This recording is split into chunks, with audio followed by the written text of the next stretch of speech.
Last night, President Biden gave his farewell speech. It was a muted address, and he warned us in indirect terms about the dangers of oligarchy, the corruption of the Supreme Court, and the fragility of our democracy. It felt like the end of an era. And in 5 days, we're going to start seeing evidence whether or not it's the end of the American experiment. Let's dive in.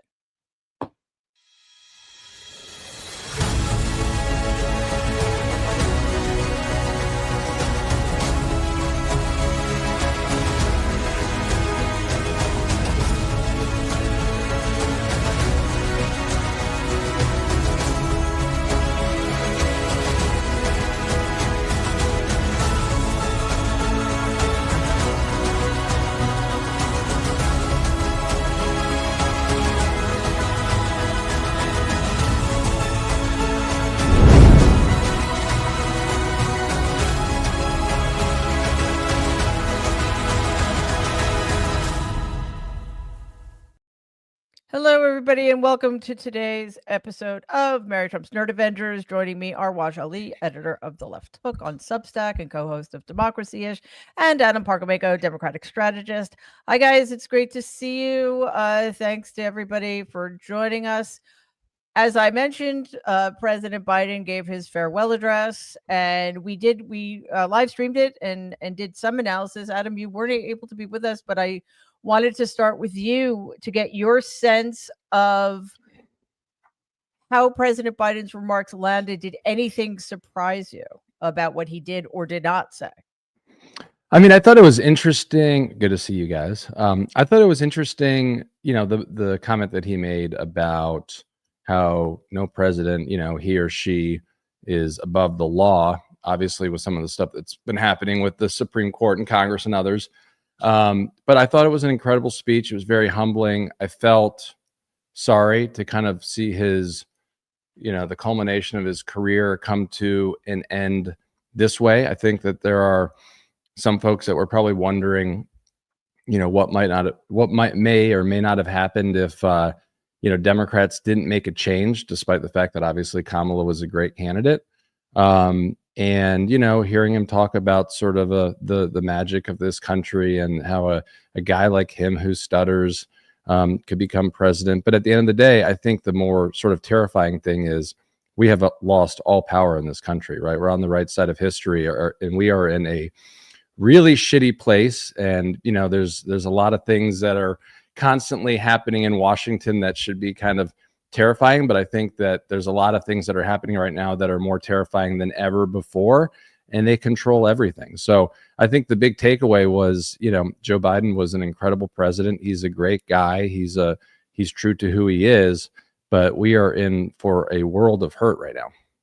Yeah, and Adam, one of the problems that I think we're going to be grappling with for a long time is that I think by many, many objective measures, President Biden was an extremely successful president. His administration accomplished an enormous amount, especially given the horrific hand he was dealt. And yet he has had a worse approval rating than Donald Trump has now. And two other things, he did speak. I mean, the way he spoke about this country was very moving because it felt like that may no longer be true soon. First of all, he also, in saying it's amazing that a guy like him become president, but so can a guy like Donald Trump, first of all. And secondly, no president is above the law. I challenge that notion because as of Monday, January 20th at 12:01 p.m. Eastern time, that will no longer be true. Yeah. Were you coming back to me or what? Yeah, I was coming back to you. Yeah, you're entirely right. And, there is some inexplainable stuff that is happening around this country, although I think someone like Waj would probably explain it better to me. But when you look at polling coming out of Virginia, where Glenn Youngkin is at almost a 60% approval, but it also shows Abigail Spanberger winning the election next year. That could just be, I mean, he's just as methodical and terrible as Donald Trump in many different ways. But that could just be because he's sort of out of sight, out of mind, unless it's, a meeting of the governors at Mar-a-Lago where he takes the seat right next to Donald Trump. So I think that you hit the nail on the head there.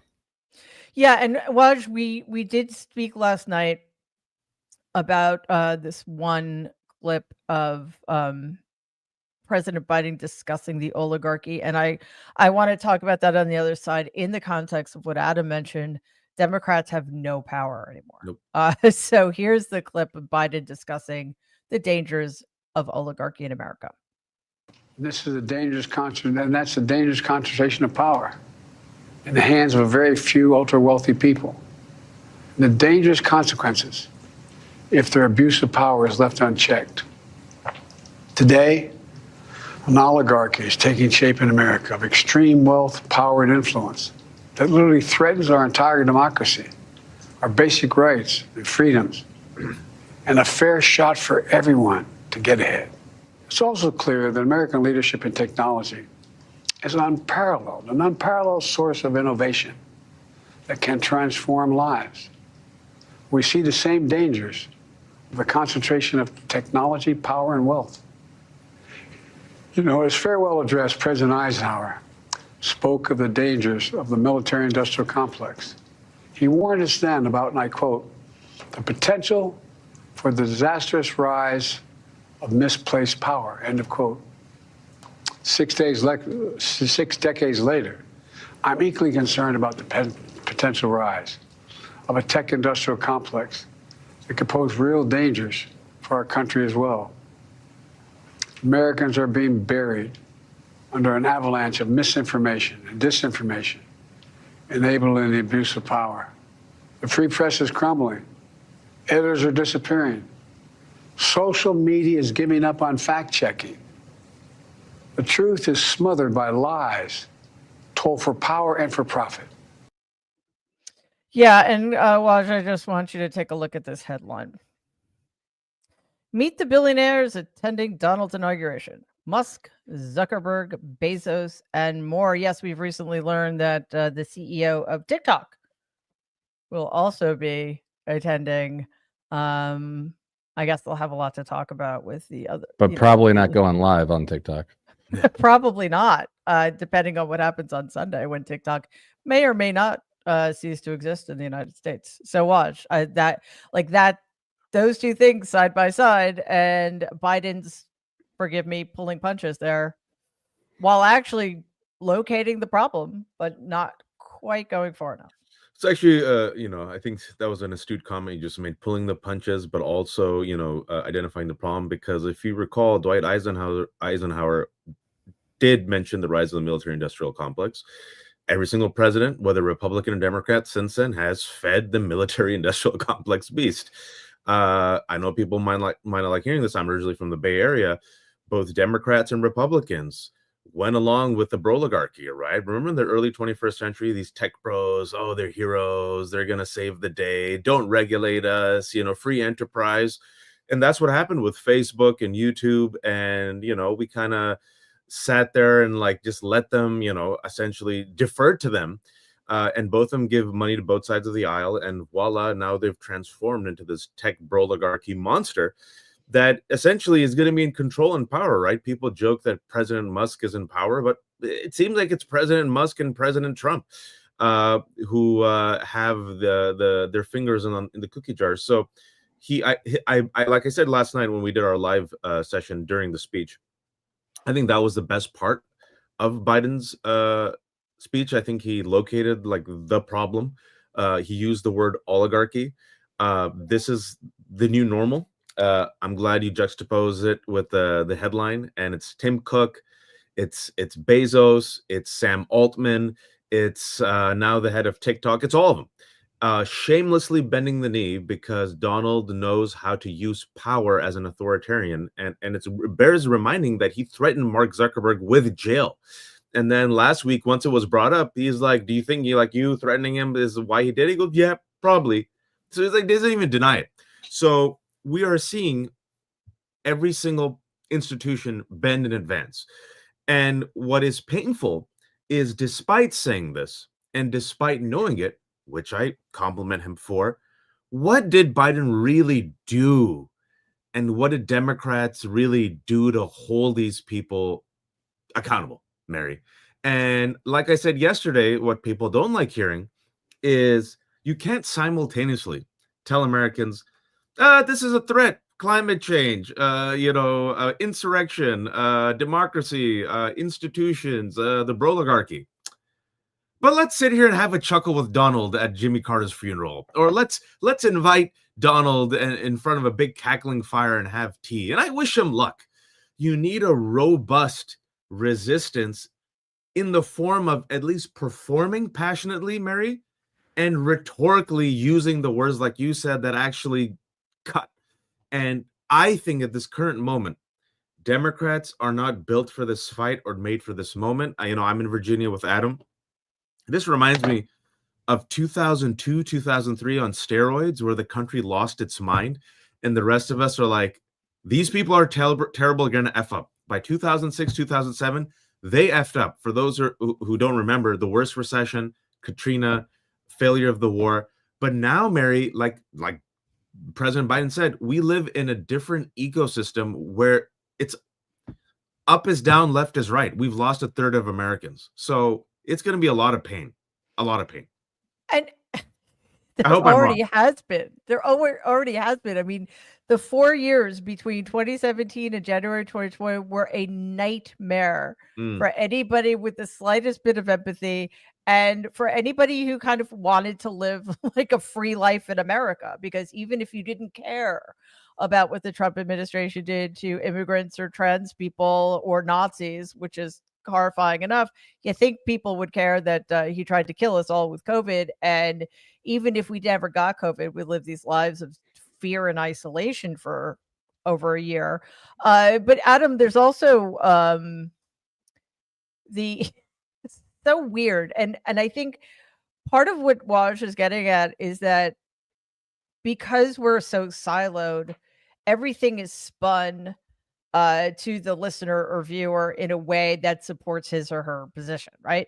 So the other thing that we've never had to contend with before is that every horrible thing Donald does is quote unquote baked in. It's like we expect it of him and therefore it's okay. It's like it is the weirdest form of cognitive dissonance. I think we need a new psychological term for it. For example, so all of those oligarchs we've mentioned going to the inauguration, they're sitting in the area traditionally reserved for family, former presidents, and top politicians like Speaker of the House and Majority Leader in the Senate, etc. So it's yet another degradation that nobody will flag and nobody will connect to the fact that we are now, or as of next week, will be living in a country that is of, by, and for the billionaire class. I'll file this under parody. Okay, I saw this comment today on Blue Sky. The benefit of all these ghouls hanging out together is it makes the revolution logistically a lot easier. Mm-hmm. I think a number of them. I'm very happy to see that former Speaker Nancy Pelosi is not attending. That was news that came out this morning. Oh, good. I wish more and more of them would continue to do so, and I hope they're all maybe getting together. But to the point that Waj made is very true, right? It's a fight that we're not prepared for. And here's the thing: we even when we have everything, right, we can't even get someone like Merrick Garland through to the Supreme Court. I mean, it's just a fucking joke. So I'm reminded of this Sheldon Whitehouse tweet. I think it was 2 days ago.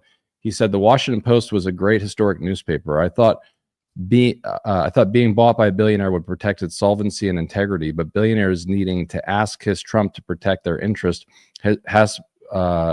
we have to put an end to that. One of the many things to mourn. We need people to fight and talk the way that Sheldon Whitehouse does. I hate to go back and use this as an example because what he did was terrible, and he is paying for what he did now. But when someone like a Michael Avenatti is coming out talking the way they're talking, we need that version, but ethically, morally, a good person who is going to fight. And we have these people in our party who are in a position to do that. And we do everything we can to stop them from being in those positions to fight, right? Jerry Connolly is a great guy. He is, somebody who should be in Congress and has done a lot of work to be there. But we need people who are going to fight and rally up our base and get people excited. And folks that are paying attention, there are everyday Americans standing up and making their voices heard in a hearing like the Hegseth hearing, and that should be a wake-up call to reporters and the Democratic Party as a whole. That is what needs to happen right now. And we're right back to where we were when Donald Trump first took office, except this time they're a little more organized. They know where to find the bathroom in the White House, and they're putting forward even more and more dangerous people. I mean, so I think some of this goes back to the DNC race. Whoever is going to be the chair ultimately is probably going to have more power than ever before. And we need to ensure that person is somebody who is actually going to take this fight to them every single day, because right now we don't have anyone, that is in the majority in any of these places. Yeah. And it goes back again, one, to understanding what the fight is and figuring out how to fight it, because once again, Waj, Democrats, sorry to keep saying it, but it continues to be true, continue to play by rules that don't exist anymore, because the Republicans doused the rule book in kerosene, set it on fire, and then buried it in the Marianas Trench. So there are no rules at all. So, for example, for reasons that honestly beggar my imagination, Donald Trump is invited to Jimmy Carter's funeral. And now we're learning that Speaker of the House Johnson, and then it was Florida, and then it was Abbott in Texas, will be raising the flags, even though I think it was Dwight Eisenhower had a put into effect, I don't know, it was a executive order or whatever, that anytime a former president does, the flag will be flown at half staff for 30 days. We're not there yet. It will still be before that deadline on Monday, January 20th. And yet that is being overturned because otherwise Donald will his feelings will be hurt. Of course, the flag at Mar-a-Lago was raised to full staff yesterday, I think. And now we've got Governor Newsom of California also raising the flag for the inauguration. So I'm sorry, we need to get petty. Yeah. This is just because I think Adam alluded to this earlier. These guys, these who go to the inauguration, they're not afraid of Donald. They just know that if they don't do this stuff, because Jeff Bezos knows this by experience, he will block their ability to get billions and billions of dollars in federal grant money for their spaceship projects or what have you. So like just the unnecessary caving without explaining to people why that's happening. It's because Donald Trump is a vengeful toddler who will take your toys and make your life miserable and have a temper tantrum, which could result in doing great harm to you, because he's going to have the largest platform on the planet soon. No, we don't explain it. We're just going to give in because, we know that he's a toddler, but we're just going to pretend it's okay. Let me give a compliment to Republicans before criticizing them. I've said this before in your show. Must you? I must. Republicans know how to flex power, not ethically, not wisely, but when they get power, they flex it. Notice when Republicans get power, they don't care about the majority. They don't care about Democrats. They don't care about liberals. They don't even care about their own base. They'll do exactly what they want. Lindsey Graham, in a moment of candor, was during the first Donald Trump administration. Remember, he openly said, yeah, we have to pass these tax cuts because our donors said if we don't do it, they're going to stop giving us money. So literally, he openly said, we're going to pass the tax cuts. Donald wants these tariffs. They're going to do these dumbass tariffs, even though it's going to hurt their base. So Republicans come in. I'm so glad Adam mentioned Merrick Garland. It's something that we should always keep our eye on.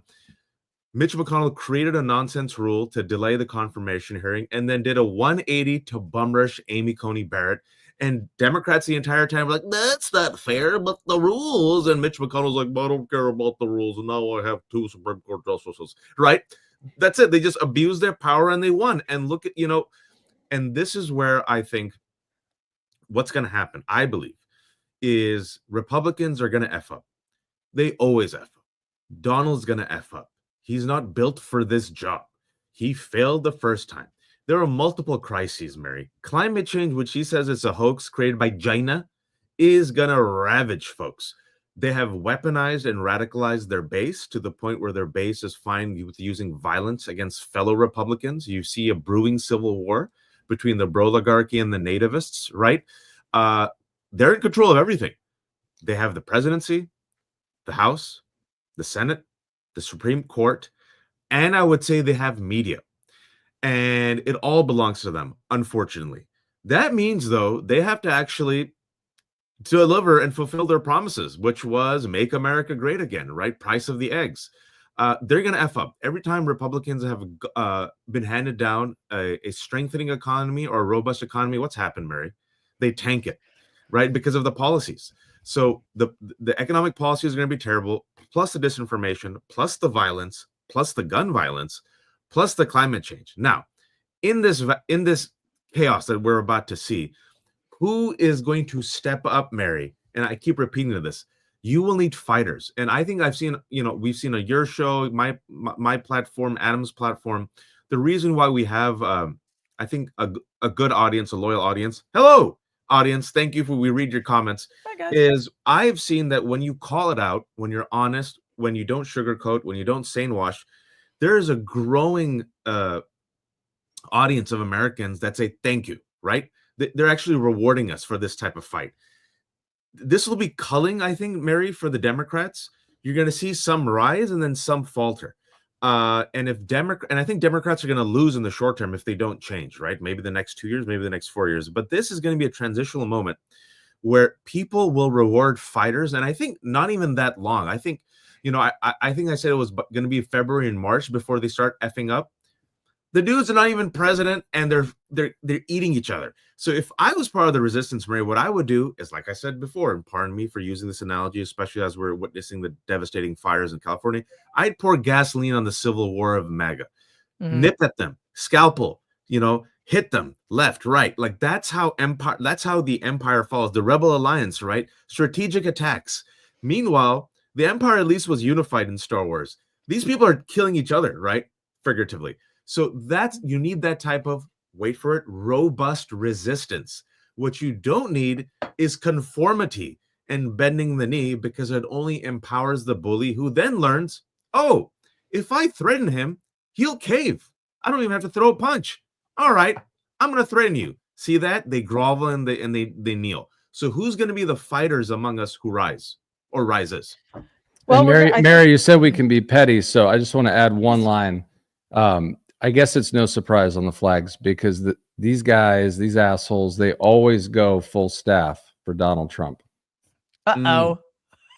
Trigger warning. Anyway, moving on. Yeah, listen, I think this is in some ways designed to fail. It's a question of, I mean, not intentionally, but it is a question of how much they can break and steal in the meantime. And I think that there are some people in the Republican Party who recognize the dangers here and see the fractures. First of all, we'll know who's going to fight for us based on whose seat is empty on Monday. That's going to be one way to tell. But I want to talk about the confirmation hearings. But Adam, or whose seat is filled by an oligarch, right? Yes, that too. Yes, maybe people are selling their seats to the highest bidding oligarch. But before we get to the confirmation hearings, there's some quite alarming news about Mike Johnson's move to remove the current chair, Representative Mike Turner, from the Intelligence House Committee. We have a clip to play, and then we'll talk about why this is so alarming on the other side. Happening now. This morning, House Speaker Mike Johnson is set to announce a new chair of the House Intelligence Committee, one day after abruptly removing Congressman Mike Turner from that post. Turner told CBS the decision to remove him stemmed from, quote, concerns from Mar-a-Lago. Speaker Johnson denies the president-elect had any involvement. It's new Congress. We just need fresh horses in some of these places. This is not a President Trump decision. This is a House decision, and this is no slight whatsoever to our outgoing chairman. He did a great job. And I'd also want to give you a sense of what Democrats on the committee are saying. Jim Himes, who's the top Democrat on intelligence, said, quote, his removal makes our nation less secure and is a terrible portent for what's to come. The Constitution demands Congress function as a check on the executive branch, not cater to its demands. He said later, quote, one of the reasons I was confident in Mike's ability to do oversight was that he, was not quick to bend the knee. Again, just emphasizing. Okay, let's be really clear. Mike Turner is not some, quote unquote moderate Republican. He's a full-on Donald supporter. However, he's also a supporter of NATO, and he's aggressively pushed for aid to Ukraine. He's not completely beyond the pale. And then, so this is obviously about consolidating, or I should say, reining people in and pushing people out who might cause any problems. And Adam, one indication of this is that he's replacing Turner with Elise Stefanik. So apparently being UN ambassador is like a part-time gig now. So she's still going to be in the House of Representatives leading the Intelligence Committee. What is going on? Yeah, I think two things for those Seinfeld fans out there, right? You remember the episode Worlds Colliding? It's the first thing I thought of when I saw that Hakeem Jeffries issued a statement just slamming Johnson for this unjust removal. And so when you've got, the number one Democrat in the House that is slamming the Speaker of the House over this, it really is worlds colliding, because this individual is how you described, right? It's not like it's like a Democrat or somebody that we would be putting in some position, but that's how bad it's gotten. And, another thing that we should be cognizant of here, as you're kind of talking about Elise Stefanik and having two jobs, is like, even if they have two votes or, there's a four vote majority, whatever it is, Republicans can do no harm or wrong in Congress, because if DOJ comes after them for campaign finance laws or other things like that, Donald Trump can just pardon these individuals and make sure that they're not going anywhere, or it won't even get to that point, probably, right? So it's a huge fucking problem. Yeah, and that's a really good point, Wash, and I hadn't thought about it. So thank you, Adam, for making everything worse. It is not just Donald Trump who is unbound. It is anybody else who does his bidding, because he can just say, "That's all right, I pardon you." It's really it's quite alarming. It's one of the situations right now where, if you're watching, and I'm assuming there's some people who are watching right now, probably within the comment section, or even me, a voice in my head, like, I need hope. We'll get to hope, but there's also, it also bears noting, right? Because what Republicans do is they say, don't look up. There's no climate change. It's like that, it's like the dog, that meme with the dog with one of the eye twitching as he's drinking coffee and like the apartment is burning around him. It's a great meme. Everything's fine.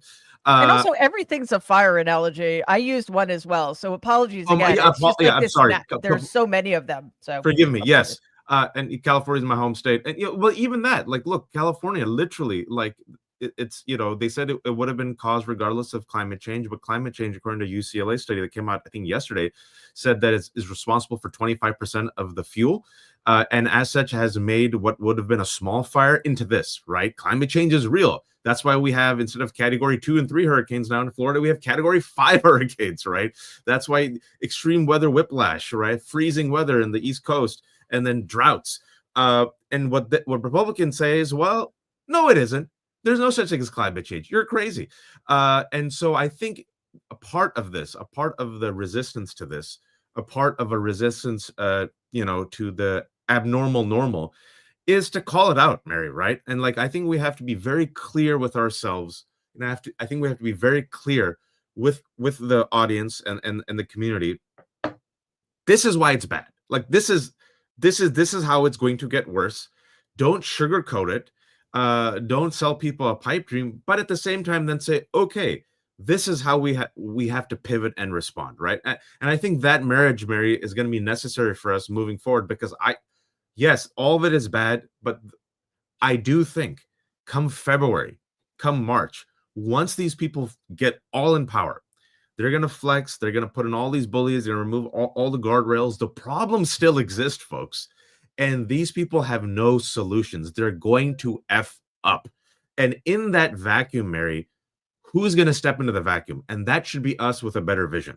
That's what I'm saying. And I think we also have to push Democrats.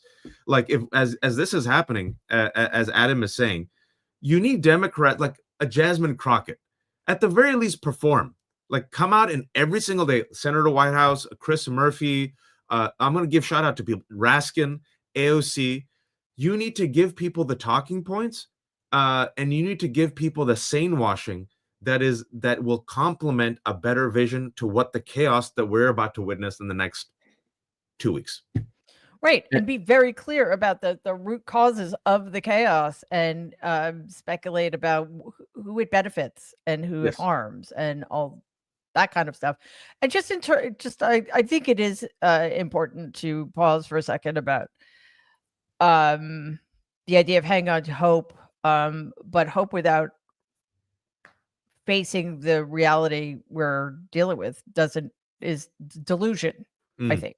So again, this isn't about demoralizing anybody. It's about recognizing why we're here and what are we going to do about it. And, you know, during the transition, we've all, and I think Norm has taken the lead on this, we've all been just mystified by the fact that Democrats didn't hold hearings of their own when they still had power. And now here we are with hearings that will have absolutely no impact on the results.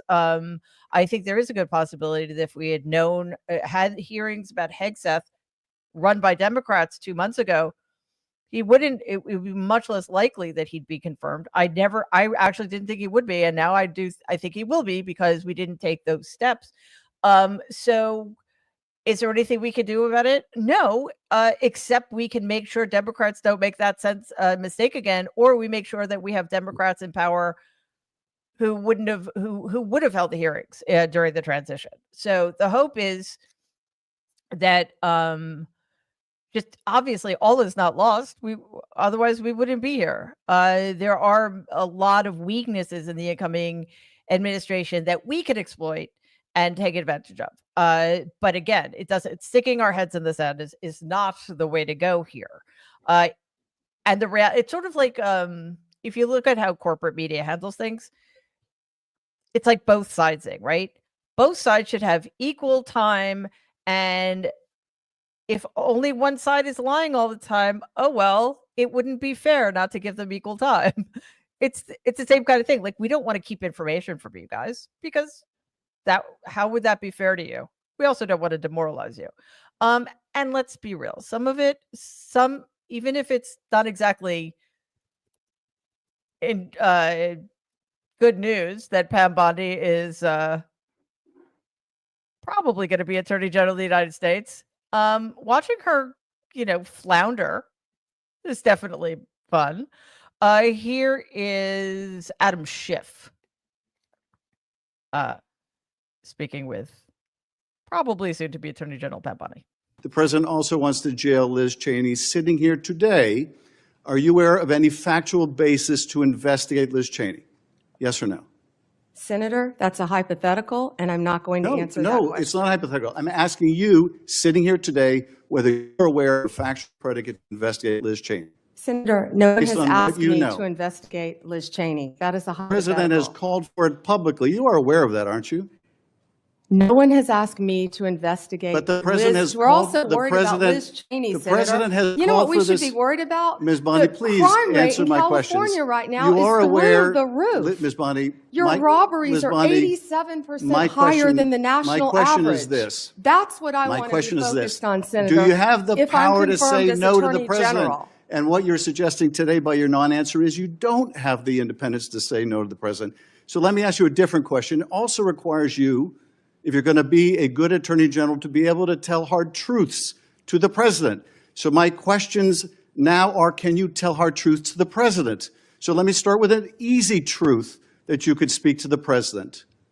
Can you tell us, can you tell him that Donald Trump lost the 2020 election? Can you say that? Do you have the independence to say that? Do you have the gravitas, the stature, the intestinal fortitude to say, Donald Trump, you lost the 2020 election? Can you tell us that here today? Senator, what I can tell you is I will never play politics. You're trying to engage me in a gotcha. I No, won't I'm just do it. asking you a simple I question. won't play If you can politics speak truth with any to ongoing power. So investigation, let me ask you another. like you did leaking your colleague Devin Nunes's memo. I'm not going to play politics, but the California crime rate is through the roof. So therefore, I cannot answer your legitimate question. You know, Adam, I think there still might be a Trump University out there. And it's just like all of these people go there to learn how to lie, obfuscate, run out the clock, and just be arrogant assholes. But that is disqualifying in and of itself. Yeah. You know, if she started robbing banks tomorrow, that would be the most honest work that she's ever done. In the Hamburglar suit, also. Exactly. I had Bless assumed her that she had moved on to scamming the elderly with defective wheelchairs, but here we are. You know, if you go back to when Durbin opened up, I thought that was actually sort of appalling, kind of the way that Durbin was moving on, because he asked her a number of things that were just insane, right? And they were like, you did this, you did this, you didn't do this, you didn't register here, you worked with these criminals. And then it was like, you know, and you you know, you supported you know, overturning the election. Have you changed? Are you willing to sit here today and tell us that you are a good person now? I mean, we know who the fuck she is, right? So I think a number of Democrats did a really great job. I saw some, you know, I think Adam Kinzinger criticized some of the Democrats for not having enough good questions. But the reality is, I think that for those that had sort of forgotten about her, you know, over the last 4 to 8 years, it was a good reminder that she is maybe one of the most dangerous folks that they've put up, considering who she is, what she has done, what she said in that hearing, and the position that she's nominated for. Well, the problem with her is that unlike many of the others like Kennedy or Hegseth or Gabbard, she is in the broadest sense qualified because she held a position. She was AG of Florida. That does not that does not excuse just how very, very corrupt she is. Just remember, everybody, like her office was going to be bringing a lawsuit of fraud suit against Trump University, and Donald just gave her a check for $25,000 and she changed her mind. And then she represented him. She defended him in his first impeachment. This is not a nonpartisan person who is going to be able to stand up to Donald. And a point that we've sort of made on this topic before is, unfortunately, right, and sort of the court of public opinion, or you know, the perception, when you put up someone like Matt Gaetz, right? Do you know how fucking like bad someone has to be to make Pam Bondi look a little normal heading into these hearings, right? And that's why we didn't hear anything about Marco Rubio. But Marco Rubio, you know, is a terrible person who's done terrible things. And if you talk to people, you know, when he was elected at the state level, he's just as corrupt as a number of these folks, but he is the more normal one, right? But they're some of them are just so bad on the spectrum that maybe they put Matt Gaetz out there for a short period of time just to sort of normalize this. I don't know. But they all seem to be coming from Florida, including, you know, the appointment today to the Senate seat from Ron DeSantis. Oh, who is that? It's the AG, Ashley Moody. Yep. Oh boy. All right. Well, that's fascinating. It's gonna be. Yeah, I was looking at Pam Bondi, and I try to be very calm. And also today I'm fasting. I'm making for a fast in Ramadan, so I'm this is like me on really good behavior because I'm fasting. Also, maybe I'm tired. So I'm fasting. Be in a good state, because as I was listening to her and seeing her and knowing her history, like bile rises up in the back of your throat, right? Because Pam Bondi is so corrupt. For folks who don't know, she's the one basically let Jeffrey Epstein do what he wanted in Florida, turn the blind eye. And when the other guy who also had a job in the first Trump administration, Alex, the labor secretary, I'm forgetting his name, but he was the head of labor, who's the one who did Jeffrey Epstein, the sweetheart deal, which essentially acknowledged that he was a pedophile and kind of like, he had to come into jail like once a week, twice a week. It's vile if you read about it, right? It's really only got $25,000 donation from Trump University, and for some Acosta. Yeah, thank you. Acosta. Thank you. Just disgusting. This guy literally gave a sweetheart deal to Epstein, knowing full well what he did, and Epstein was allowed to go and continue and do what he did. $25,000 from Trump University, and shockingly, she did not invest the allegations that he was committing fraud. Trump University later settled to the tune of $25 million. Pam Bondi also, folks, is an election denier to this day. So this is the person that they're going to elevate. All the crooks, all the criminals, the worst of the worst: Pete Hegseth, Secretary of Defense; RFK, Pam Bondi, Kash Patel. It was going to be Matt Gaetz, but apparently 2 allegations of having sex with minors was one too much. One's your limit. Waj, I have another clip to play that I think is the most disqualifying thing, but I think obviously, not obviously, it's never obvious, but Matt Gaetz definitely played his role, but I actually thought it was Hegseth who was going to be the sacrificial lamb who was going to get the rest of the people through, but now it looks like they're all getting through. Anyway, here's Senator Richard Blumenthal talking to Bondi about the aforementioned Kash Patel. America, which was deeply disappointing. I guess you And I'm didn't want to hoping hear you're more my familiar answer with it about today Pennsylvania. after I gave an opportunity to study overnight. So can you tell me and this committee what the citizenship clause of the 14th Amendment says? Senator, I'm here to answer your questions. I'm not here to do your homework and study for you. If I am confirmed as Attorney You're the one General, asking for a confirmation vote, you ma'am. cut me off. Can I please finish? What does the 14th Amendment say? Senator, the 14th Amendment, we all know, addresses birthright citizenship. I've been a state prosecutor. I've been a state AG. I look forward to, even given your remarks today, working with you and the people of California if I am confirmed as the 87th Attorney General of the United States of America. I didn't take your homework assignment. I'm sorry. I was preparing for today. An individual who says that he is going to, quote, come after, end quote, people he alleges, quote, help Joe Biden rig the presidential elections, that he has a list of people who are part of this deep state who should be prosecuted, that he's going to close down the FBI building on his first day in office. Is that a person who appropriately should be the FBI director? Aren't those comments inappropriate? Shouldn't you disavow them and ask him to recant them? Senator, I am not familiar with all those comments. I have not discussed those comments with Mr. Patel. What I do know Well, is I'm Mr. asking Patel, you for your view. Excuse me. What I do know is Mr. Patel was a career prosecutor. He was a career public defender defending people. And he also my apologies. I didn't realize that, or I forgot, I should say, that Senator Alex Padilla was the one asking the questions about if the 14th Amendment. Well, it did not seem to me that she fully understood what the 14th Amendment is, because it's about a lot more than birthright citizenship. There's also Section 3, which says now erroneously that insurrectionists can't run for office. Oh, well. Whoops. Equal protection.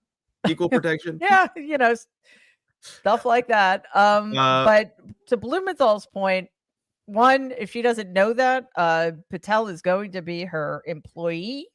And two, there was not any pushback at all. And he is among the worst of them. It's she's like, pardon me for saying this, but like she's like the alpha Karen. Like just like like just like the worst version of the alpha Karen, you know, trained, thoroughly soaked in the MAGA ecosystem, the Trumpian, Donald Trumpian way. Like, you know, they've all become, and I was saying this last night, I was on your show because I had just done Piers Morgan the day before and I had to take a shower, is Just all one. of them now. All of right-wing media, all conservatives, all elected officials, they're all minions of Donald, and they're all now following the model of Donald, right? They're all basically becoming him, either more successful or less successful versions of him. And they all speak minion. Yeah, all the yeah, parents out there. So it's one of those things where, and Donald was a student of Roy Cohen, right? So if you look at the Apprentice, I thought it was a good movie. But if you see the, you know, what Roy Cohen said to Donald to groom him, right? Like, you know, never surrender, always deny, attack, right? And you're seeing this type of cruelty. And I was thinking about it, you know, because I was on this Piers Morgan show yesterday, and we were talking about Pete Hegseth, and how do you shame shameless people? Because the folks that were on there lied. They defended the most like indefensible, like Hegseth and, you know, no climate change. But Mary, they did it with a type of utter shamelessness, right? That I sat there and I really thought about it last night. Like, what would it take for me to do it? Like, how do you shame a shameless person? How can a person lie without even contorting their face, right? And so now we're in this age of essentially minions of Donald who realize that the way to succeed in America is follow Donald's lead, behave like Donald, bow to Donald, lie, be cruel, be vindictive. And the thing that really pissed me off about the Pam Bondi exchange was, I'm not going to politicize this. This should not be political. And like the level of shamelessness to say that with a straight face, Mary, is, I don't know. I don't have it. My face contorts. I'm like, if you ask me to do it, I'm like, this is not political. I'm sorry. I apologize for apologizing. Forgive me. Yeah, it's kind of like that. So, and what all of this leaves us with, and I apologize in advance, is a completely unrestrained megalomaniac who has no real skills. I mean, he has a lot of skills, but not the kind that you typically look for. You know, he's like really good at lying. He's really good at being cruel to people. He's really good at finding weak people who are weaker than he is to do his bidding. I guess those are skills in a certain setting. But, you know, he's just consistently failed his way up to such a degree that's actually pretty impressive too. But if you consider the enormous amount of help this person has had, nobody gets credit for that. But you know who should get credit for everything? I mean, pretty soon we are going to be told that he invented paper, you know, or he invented the wheel, what have you. So this is Donald Trump. The airplane, the invisible airplane. Yes, he was. He gave the Wright brothers their start. So here's Donald Trump posting in all caps, "We have a deal for the hostages in the Middle East. They will be released shortly. Thank you." And then, oh, that's very okay. Sorry, I forgot how small that was. My apologies.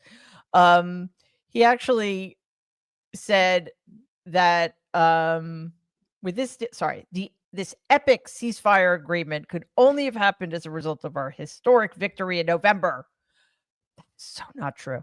With this deal in place, my national security team, through the efforts of Special Envoy to the Middle East, Steve Witkoff, will continue to work closely with Israel and allies to make sure Gaza never again becomes a terrorist safe haven. We will continue promoting peace through strength, et cetera, et cetera, et cetera. We have achieved so much without even being in the White House. Just imagine all the wonderful things that will happen when I return to the White House and my administration is fully confirmed so they can secure more victories for the United States.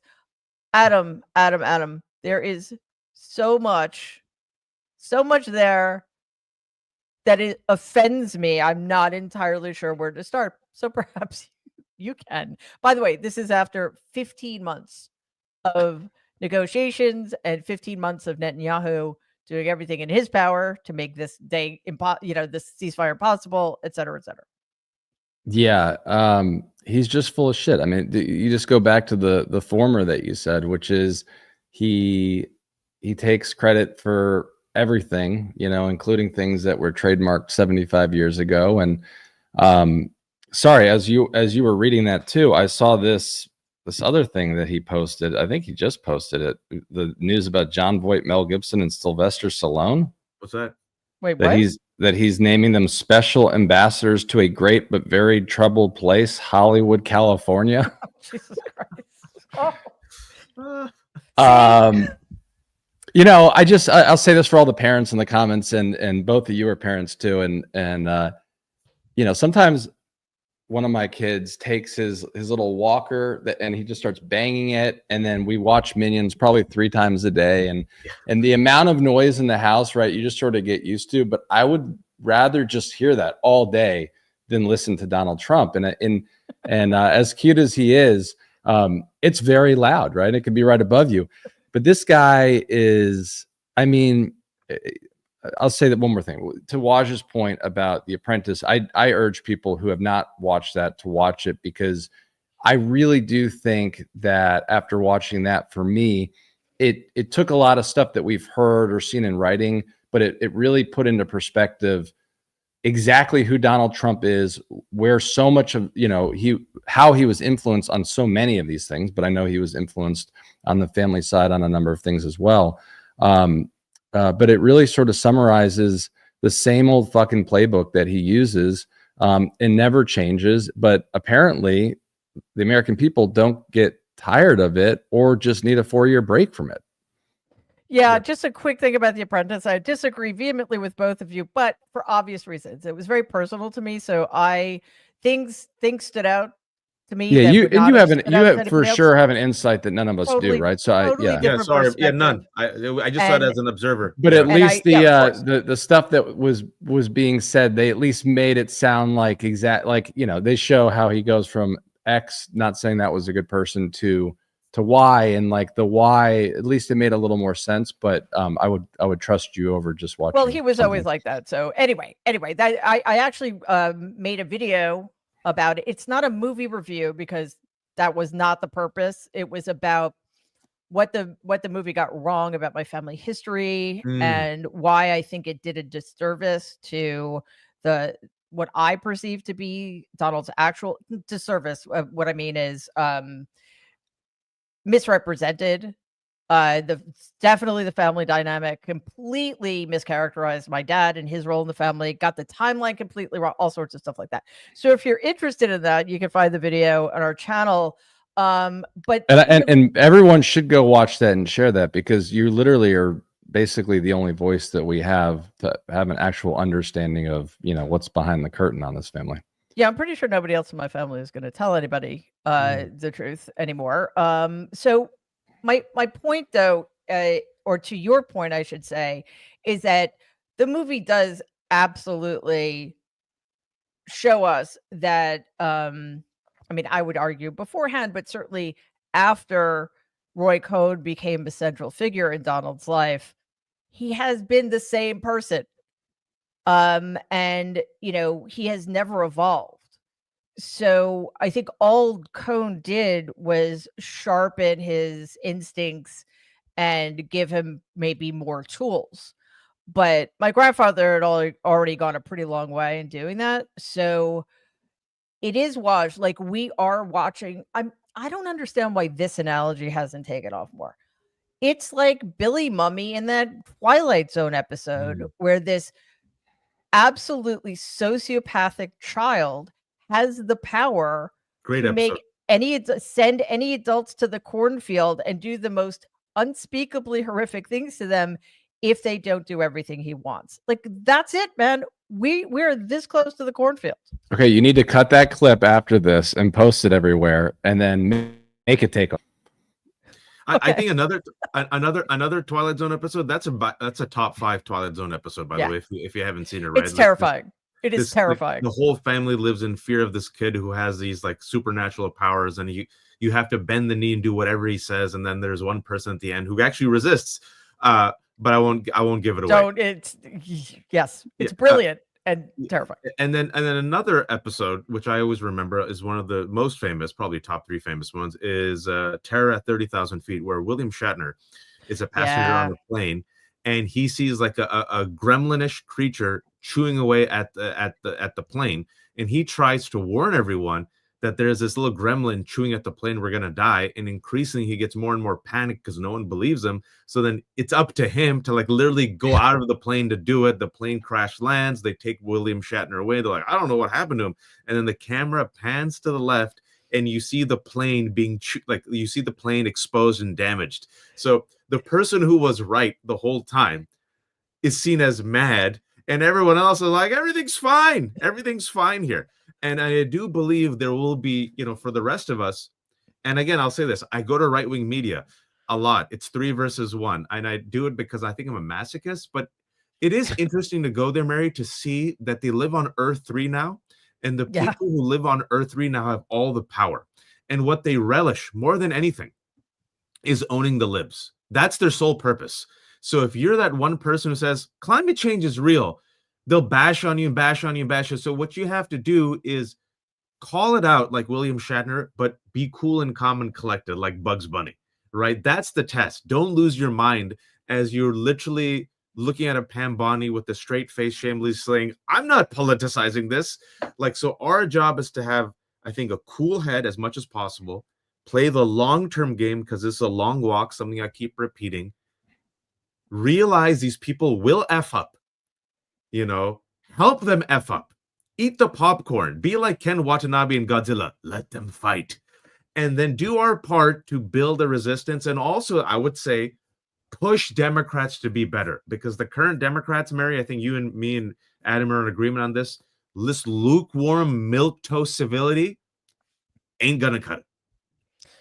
No, it's like we are living in they think we're living in the 50s or something, or I don't know, whatever. They want to live us in the 50s, in 1952. Well, yeah, and the Republicans want us in 1852. So I mean, it's bad. Like we need some forward-looking, forward-thinking people who are. They want tough. the modern technology, but the old rules. Right. And they're also not deploying modern technology very well. So that isn't helping.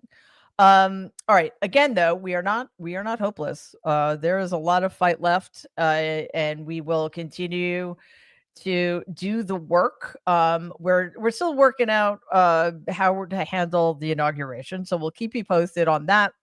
And excuse me. I think it's Thursday. I haven't known all week what day it is, but I think it's Thursday. The inauguration? No, today. Oh, I don't even know. Thursday. And I just had one really quick thing. I know the show's over, but Sure. to both of your point on the hope piece and what Waj said in terms of like, they have everything, right? So we have to help them fuck up. I think that is the most hopeful piece here, is that like, these aren't huge majorities. And especially on the congressional side, if you go back just a number of years, they had a far bigger majority, right? So we should be doing everything we can. And the theater of this is important. They do it right. We have the facts on our side. Send Jasmine Crockett out there to do a daily news conference outside the White House, whatever it is. But there is a lot of hope. We just got to help them fuck up. Exactly. And it's only one, right, Mary and Adam? Like, I think in the House, they can only afford one defection. I think that's probably why Elise Stefanik is, yes, right. Exactly. So again, narrow margins, even if they have the majority, benefit us if we play hardball. So we're going to make sure the Democrats do. All right. Thank you so much, everybody. Just a quick reminder, there is no Mary Trump Live tomorrow because I'm traveling, but there will be videos posted throughout the weekend. Thank you, Adam. Thank you, Waj, for being here. Really appreciate it. To everybody watching and listening, subscribe to the channel, please, and ask everybody you know to do so as well. We're over 230,000 and we're still trying to grow. Get her to 250. Please do by Monday. That'd be cool. And thank you, as always, to our donators and super stickers and moderators. You guys rock. Thank you, Mercedes. Everybody have an amazing weekend. Please, next week is going to be a tough one. So rest up. And in the meantime, please stay safe and be kind. And we'll see you soon.